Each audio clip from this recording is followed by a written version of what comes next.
Hello, I'm Sharon Soltis Sparano, and I'm running for Recorder of Deeds for Lackawanna County. If you live in Lackawanna County, you're probably worried about paying your taxes. That's because two of our county commissioners, Gahan and McLoin, voted for the 33% property tax hike on top of reassessment.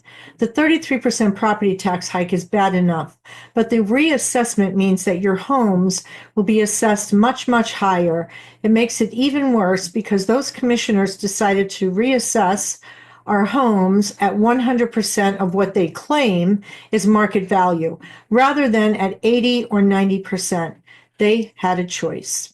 And that means you'll be paying a heck of a lot more in property taxes, and school taxes will also go a lot higher since school taxes are also based on assessments. It all adds up to a raw deal. I'm running so that your raw deal can be turned into a fair deal. What does the Recorder of Deeds office have to do with taxation? The Recorder of Deeds and the Assessor's Office share information and collaborate to maintain accurate property records. The Recorder of Deeds provides the Assessor's Office with information about property ownership and changes, such as deeds, subdivisions, leases, mortgages, and up-to-date property records, which are essential for fair and accurate tax valuations and assessments. I've researched all this, and I have challenged county officials to back up their claims that everyone will be getting a fair shake.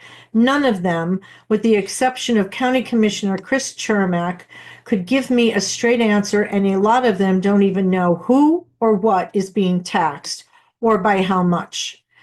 What we do know is that the big guys are paying far, far less than their fair share, while all of us are paying much, much more. I'll tell you about a prime example of that. But first, let me explain how taxation works. There are two basic ways that our officials decide what properties should be taxed and what properties should not be taxed. First, we have real property. Real properties are structures that are fixed in place and can't be moved and are not intended to be moved. For example, your house, your garage, your barn, or whatever else is fixed in place. Real properties are subject to property tax and school tax. But you also have something called chattel, Chattel. Chattel is not subject to property tax or school tax. So what exactly is chattel?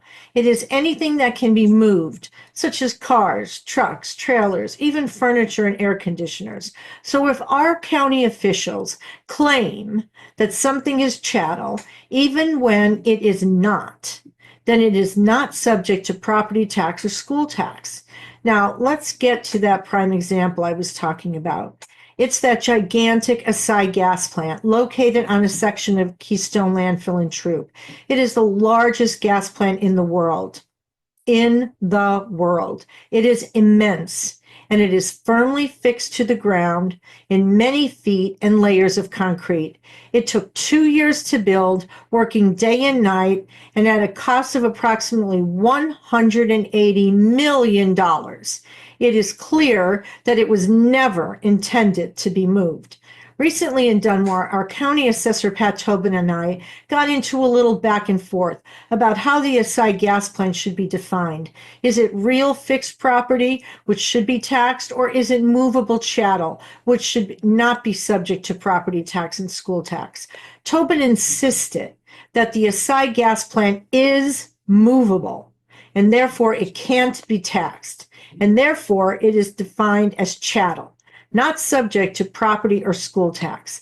Later, another assessor contradicted Tobin without Tobin saying he was right or wrong, or who was right or wrong. So who knows what the real story is? And even if the Assai gas plant is subject to property and school tax, it wouldn't be very much, judging by a current assessment on record of just $26,000. I'm sure most of your homes are assessed for a lot more. So judging by Tobin's ridiculous answer, isn't it obvious to you what's really going on? The big guys are getting huge tax breaks while we're getting, you know what. I'll be posting lots more of my go-arounds with our assessor, Pat Tobin, as well as with County Commissioner Gahan, who insists that the reassessment is being done correctly.